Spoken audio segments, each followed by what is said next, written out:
Hello বন্ধুরা, good morning. কেমন আছো তোমরা? আশা করি সবাই খুব ভালো আছো আর আমরাও বেশ ভালো আছি। আমি আলপনা, আমার নতুন আরও একটি ব্লগে তোমাদের সবাইকে স্বাগত জানাই।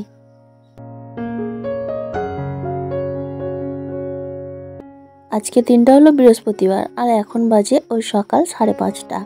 তো আজ থেকে মেয়ের স্কুল খুলে গেল, তাই সকালে উঠেই তাড়াহুড়ো লেগে গেল আর কি। তো আজকে এখন থেকে তোমাদেরকে সাথে নিয়ে আজকের ভিডিও শুরু করছি। পুরো ভিডিও জুড়ে থাকার অনুরোধ রইল। আশা করছি আজকের ভিডিও তোমাদের একটু হলেও ভালো লাগবে। আর যদি কোথাও একটু ভালো লেগে থাকে তাহলে প্লিজ একটা লাইক কমেন্ট করে জানিও। কালকে রাতে খাওয়া দাওয়ার পর বাসনটা ধুয়ে রেখেছিলাম, তাই সকালে উঠে ঝাড় দিয়ে নাতা দিয়ে নিলাম আর তারপরে মেয়েকে খাইয়ে দাইয়ে ফ্রেশ করে স্কুলে পাঠিয়ে দিয়েছি। আর এখন এই যে গতকাল কয়েকটা পর্দা খুলেছিলাম, দুটো দরজার পর্দা আর কয়েকটা জিনিস রয়েছে টুকটাক, তো সেগুলোই সার্ফ দিয়ে ভিজিয়ে দিচ্ছি। তারপরে এগুলো একটু পরে কেচে ফ্রেশ হয়ে নেব। তো সকালে স্নান করব না, মেয়ে তো স্কুলে চলে গেছে আর তোমাদের দাদাভাই ওকে দিয়ে এসে আবার ঘুমিয়ে পড়েছে, নাইট করেছিল তো সেই কারণে আর কি। তো ওকে দিতে যাওয়ার জন্য উঠতে হচ্ছে। তবে আজকে থেকে প্রথম স্কুল খুলেছে, তো টিফিন কিছুই বানিয়ে দিইনি, ও টাকা নিয়ে গেছে, পয়সা নিয়ে গেছে, সেখানে পাশে একটা দোকান আছে, তো ওখান থেকে কিনে নিতে বলেছি। আর তারপরে ফ্রেশ হয়ে চলে আসলাম রান্নাঘরে। আর যাক, ভীষণ গরম আজকে সকাল থেকে, মানে সারা রাত তো ভীষণ গরম, ঘুম একেবারেই হয়নি। তারপরে সকাল থেকেও যে ভীষণ গরম, একটু পাখা ছাড়া থাকাই যাচ্ছে না। তো এই যে রান্নাঘরে আসলাম, এসে ওই কালকে ছাতু এনেছিল, ছাতুটা ঢালা হয়েছিল না, মানে কৌটোটা ধুয়েছিলাম তো ভিজেছিল। তো আজকে এখন এই যে ছাতুটা ঢেলে নিলাম আর এবার মেয়ে দুধটাকে গরম করে নেব। যা ভীষণ গরম পড়েছে, এই দুধ না কালকে না কতটা দুধ নষ্ট হয়ে গেছে রাতে, তবুও 2-3 বার করে গরম করে দিনে তাও নষ্ট হয়ে যাচ্ছে। তাই বেশি বেলা করলে যদি নষ্ট হয়ে যায়, সেই কারণে দুধটা এখন ভালো করে সুন্দর করে ফুটিয়ে তারপরে রেখে দেবো। আর মেয়ে বাড়িতে থাকলে সকালে দুধ হরলিক্স খায়, আর যেহেতু স্কুলে চলে যায় সকালবেলাটা আর খাওয়া হয়ে ওঠে না।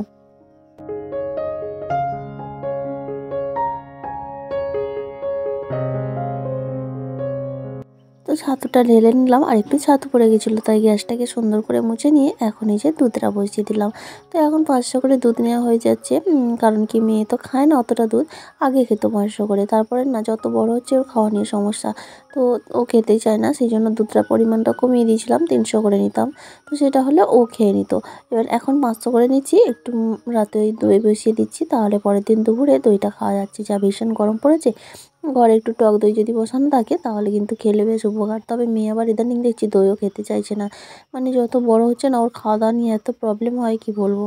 ও সন্তানদের এইসব প্রবলেম দেখলে না মা বাবার খুব কষ্ট হয়, বিশেষ করে মায়ের সমস্যা হয় খাওয়া দাওয়া নিয়ে। আর এই যে কালকে জুতোটা, মানে জুতো রাখার একটা এসেছিলো ফ্লিপকার্ট থেকে, তো আমি অর্ডার দিয়েছিলাম ঢাকনা সহ, কভার সহ দেখে অর্ডার দিয়েছিলাম, কিন্তু কভারটা আসেনি, তাই রিটার্ন করবো ভেবেছিলাম, তারপর ভাবলাম থাক, যা এসেছে আর ওইসব ঝামেলা করে লাভ নেই, এতেই গুছিয়ে দিলাম জুতোগুলো। কেমন লাগছে অবশ্যই কমেন্ট করে জানিও। আর এই যে তারপরে না আর শাড়ি পরে থাকতে পারলাম না, যত বেলা বাড়ছে গরমের তাপটাও বাড়তে থাকছে, তাই এখন শাড়িটা ছেড়ে নিলাম। আর এখন কিন্তু অনেকটাই বেলা হয়ে গেছে, তোমাদের দাদাভাই মেয়েকে আনতেও চলে গেছে। আর সকালে তো চাটা কিছুই খায়নি। আর এই যে তোমাদের দাদাভাইকে আম আনতে বলেছিলাম, কাঁচা আম, আম তেল করবো বলে, তো একটু বেশি করেই করবো, আমার ভাইকে একটু দেবো, মানে ভাই আর বাবা আছে ওদের জন্য একটু পাঠাবো, আর আমি একটু রাখবো। তো এই যে আমটা কাটতে গিয়ে দেখলাম পাকা হয়ে গেছে, মানে হলুদ হলুদ কালার এসে গেছে। আর এই আম দিয়ে করলে তো আর আম তেল হবে না, মানে নষ্ট হয়ে যাবে জিনিসটা তাড়াতাড়ি। জানো তো গত বছর আম তেল করেছিলাম, সেই আম তেল আমার এখনও রয়েছে, তো সেই জন্যই ভাবছি সেইভাবেই করব। কিন্তু আমটা কেটে দেখলাম এইরকম, তো আমটা কেটে যেহেতু ফেলেছি এখন থাক, একটু রোদে রেখে দেবো। আর এই আম এক্ষুনি আমার মেয়ে এসে দেখলে সে তো খেতে আরম্ভ করে দেবে, এত ভীষণ টক খায়। তবে ছোটোবেলায় না আমিও ভীষণ টক খেতাম। কথায় আছে না, সন্তানরা বাবা মার মতোই গুণ পেয়ে থাকে।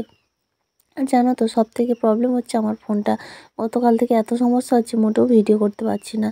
কী যে সমস্যা হচ্ছে, মনে হয় ডিসপ্লেটা খারাপ হয়ে গেছে নাকি বুঝতে পারছি না। দোকানে নিয়ে গিয়েছিলো, বললো কি সফটওয়্যার মারলে ঠিক হয়ে যাবে, তো সফটওয়্যার মেরে দিল, কিন্তু তাও কিছু হচ্ছে না, মানে অটোমেটিক সব কিছু টাচ হয়ে যাচ্ছে। আর হচ্ছে ভিডিও অন করে আমি কাজ করতে শুরু করলাম, দেখছি ভিডিও অফ হয়ে গেছে। সকালে একেবারে শুরুর ভিডিওটা, ওই জন্যই তোমরা কিছু দেখতে পাওনি। ওই যে ঘরে ঝাঁট দিচ্ছিলাম, তারপরে বাকিটা আর কিছুই করে উঠতে পারিনি, মানে আমি অন করে কাজ করতে শুরু করেছি, তারপরে দেখছি অফ হয়ে গেছে। তো তারপরে চলে আসলাম রান্নার দিকে। আজকে রান্না করলাম একটু টক ডাল, ওই যে আমটা কেটেছিলাম, তো ওই আম দিয়েই টক ডাল। আর এই যে জমি থেকে শাক এনেছিল, কলমি শাক, তো শাক ভাজা। আজকে শাক ভাজাটা একটু রসুন দিয়ে করলাম, শুকনো লঙ্কা আর রসুন ভেজে তারপরে শাকটা দিয়ে একটু লবণ হলুদ দিয়ে ঢাকা দিয়ে দিয়ে ভেজে নেব। ওদিকে টক ডালটা ফুটিয়ে নিয়েছি, ভাতটা কিন্তু হয়ে গেছে। তবে আজকেও যা ভীষণ গরম পড়েছে তাই দুবারে রান্না করে নিলাম একেবারে। দুপুরে খাওয়া দাওয়ার পর ভাতে জল ঢেলে দেবো, আর করব একটু বটবটির তরকারি। তো এদিকে আমার শাক ভাজাও হয়ে গেল, ওদিকে ডালটাও হয়ে গেছে। এখন বটবটির তরকারিটা চাপিয়ে দিলেই আমার রান্নাবান্না কমপ্লিট হয়ে যাবে। যা গরম পড়েছে, তাড়াতাড়ি রান্না কমপ্লিট করে রান্নাঘর থেকে বেরোতে পারলেই বাঁচি। তো এখন এই যে বটবটির তরকারিটা চাপিয়ে দেবো, সেই জন্য একটা শুকনো লঙ্কা, তেজপাতা আর একটু পাঁচফোড়ন দিলাম। এরপর আলু, বরবটি, পেঁয়াজ, টমেটো সব একসঙ্গে কেটে রেখেছি। কি জানো তো, এই এত গরম পড়েছে, তার মধ্যে না আর ভালো করে তোয়াজ করে রান্না করতে পারছি না, কোনো রকম রান্না করে বাঁচি। তো যাই হোক, তো চলো আর রান্না তোমাদের সঙ্গে শেয়ার করলাম না। এদিকে রান্নাবান্না হয়ে গেছে, এখন গ্যাস ওভেনটা সুন্দর করে মুছে নেব। আর ওদিকে মেয়েও কিন্তু স্নান হয়ে গেছে, আমাদের দাদাভাই স্নান করে ঠাকুর পুজোটা দিয়ে নিচ্ছে। আর আমি গ্যাসটা মুছে নিয়ে তারপরে স্নান করে খাওয়া দাওয়া করে নেব।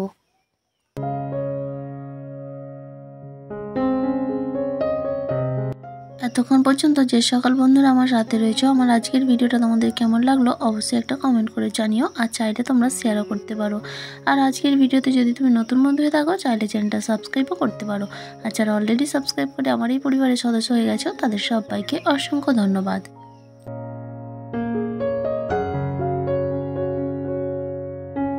এখন বাজে ওই বিকেল 4:30 মতো। তো দুপুরে ঘুম তো হয়নি, মা মেয়ে দুজনে শুয়েছিলাম, তোমাদের দাদাভাই ডিউটি চলে গেছে। তো উঠে এই যে বিকেলে এখন ঘরদোরগুলো ঝাড় দিয়ে নিয়েছি, আর এখন এই যে বাড়িটা ঝাড় দিয়ে নিচ্ছি। এত গরম লাগছে কি বলবো, মনে হচ্ছে গিয়ে পুকুরে ডুবে বসে থাকি, ভীষণ গরম লাগছে। তবে এখন কিন্তু গা ধোবো না, একেবারে সন্ধ্যায়। আর মেয়ে তো কাল থেকে টিউশন যেতে শুরু করে দিয়েছে, 1 তারিখ থেকে যাওয়ার কথা। তো ওরা ধৈর্য ধরছে না, কালকে থেকেই যাচ্ছে। তো যাই হোক, কালকে টিউশন গিয়েছিলো বলে আজ সারাদিন পড়াশোনা নিয়েছিল, সারাটা দিন। তো দুপুরে ঘুমাবে না, জোর করে ঘুম করিয়েছি। আর এখন উঠে ওই যে একটু দুধ হরলিক্স দিয়েছি, ও খেয়ে নিচ্ছে। আর আমি ঝাঁটফাড় দিয়ে তারপরে এই 6টা নাগাদ পড়তে যাবে, টিউশন যাবে। তো আজকে তোমাদের দাদাভাই যেহেতু বাড়িতে নেই, আরেকজন যায় এখান থেকে, অনেকটাই দূরে জানো তো টিউশন। তো তাদের সঙ্গেই পাঠিয়ে দেবো, আনার সময় তোমাদের দাদাভাই আনতে যাবে। তো এখন আমার ঝাঁট দেওয়াটাও কমপ্লিট হয়ে গেল। আর তারপরে চলে আসলাম অনেকটা সময় পরে, ঝাঁটফাড় দিয়ে অনেকটা সময় মেয়ের সঙ্গে কাটিয়ে তারপর ওকে আবারও খাইয়ে দাইয়ে ওষুধপত্র খাইয়ে ওকে টিউশন পাঠিয়ে দিয়ে তারপরে সন্ধ্যে টন্ধেও দিয়ে নিয়েছি, গাটা ধুয়ে সন্ধ্যে দিয়ে নিয়েছি। আর তারপরে না একটু রেস্ট নিয়েছিলাম, শুয়েছিলাম বাইরে, ভীষণ গরম লাগছে তার জন্য। তারপর ভাবলাম শুয়ে থাকলে তো হবে না, এই কাজগুলো আমার পড়ে থাকবে, তো কাজগুলো করে নিতে হবে। যেহেতু রান্না নেই, রান্না থাকলে আরও একটি চাপ থাকে। আর এই গরমে এখন ইচ্ছা করছে না গ্যাসের সামনে যাই একটু যে নিজের চা খাবো, সেটাও ইচ্ছা করছে না। তো যাই হোক, মাথাটা ভীষণ ধরেছে, চা একটু খেতেই হবে। কয়েকদিন তো অনিয়ম হচ্ছে, মানে চা আর নিয়ম করে খাওয়া হচ্ছে না। শীতকালটা মানে রেগুলারই নিয়ম করে দুবেলা খাওয়া হতো, এই এত গরম পড়ছে তাতে আর খাওয়া হচ্ছে না। তো এখন ভাবছি এগুলো গুছিয়ে নিয়ে তারপরে একটু চা খাবো, কারণ মেয়ে আসতে 9টা, তো আমাদের দাদাভাই ডিউটি থেকে আসে, মানে আসার পথে ওকে নিয়ে আসবে। তো আস্তে আস্তে ওদের 9টা, সাড়ে 9টা বেজে যাবে। তো এখন বাজে 7:30 মতো। তো এগুলো গুছগাছ করে, আর আজকে না বেডশিটটা চেঞ্জ করব। তো আগামীকাল চেঞ্জ করলেই হতো, কিন্তু এখন যদি চেঞ্জ করি সকালে কাচতে পারবো। তো সেই কারণে বেডশিটটা চেঞ্জ করে নিচ্ছি। তারপরে সব কাজ কমপ্লিট করবে, একবারে ফ্যানের তলায় বসে বসে একটু চা আর মুড়ি খেয়ে নেব। তারপরে আর কোনো কাজ নেই। তারপর ওরা আসলে রাতে খাওয়া দাওয়া, আর জল ঢালা ভাত করে রেখেছি, আলু সেদ্ধ দিয়ে রেখেছি, আর শুধু 2টো ডিম ভেজে নেব। এই হলেই আমাদের রাতের খাওয়া দাওয়া হয়ে যাবে। তো যাই হোক, এখন বেডশিট বালিশের কভারগুলো সব খুলে নামিয়ে নিলাম। আর এখন আজকে আমি যে কাজটা করব, এটা না আমি ইউটিউবের ভিডিওতে আমার একটা দিদিভাইয়ের কাছ থেকে শিখেছি। দিদিভাই একটা টিপস দিয়েছিল আর কি। তো সত্যি ভাবলাম না, বেশ উপায়টা ভালো। 2টো বেডশিট বিছিয়ে রাখবো, তো তাহলে কি হবে, রাতে ঘুমানোর সময় ওপরেরটা তুলে নেবো, তাহলে নিচেরটাই শোয়া যাবে, ছেড়ে নিলেই হয়ে যাবে। আবার সকালে ওপরে বেডশিটটা বিছিয়ে রাখবো। যেহেতু আমাদের বাচ্চা কাচ্চার ঘর, যাদের তাদের এটা করা উচিত অবশ্যই। দিদিভাইয়ের থেকে শেখা। আসলে কি বলতো, আমরা না একে অপরকে দেখেই শিখতে পারি। শিখতে না, হয়তো ধরো এটা শেখার কিছু নেই, কিন্তু এই আইডিয়াটাই মাথায় আসেনি, তাই না?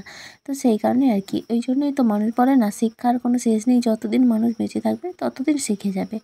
তো যাই হোক, প্রথমে একটা বেডশিট বিছিয়ে দিলাম, ওই বেডশিটটা ব্যবহারই হয় না এখনও, জানো তো। ওই বেডশিটটার বয়স প্রায় 8 বছর, মানে ওটা আমার বিয়েতে গিফট পেয়েছিলাম। তো সেই বেডশিট বালিশের কভারগুলোও নষ্ট হয়ে গেছে আর কি, তাই ওটা বিছাচ্ছিলাম না।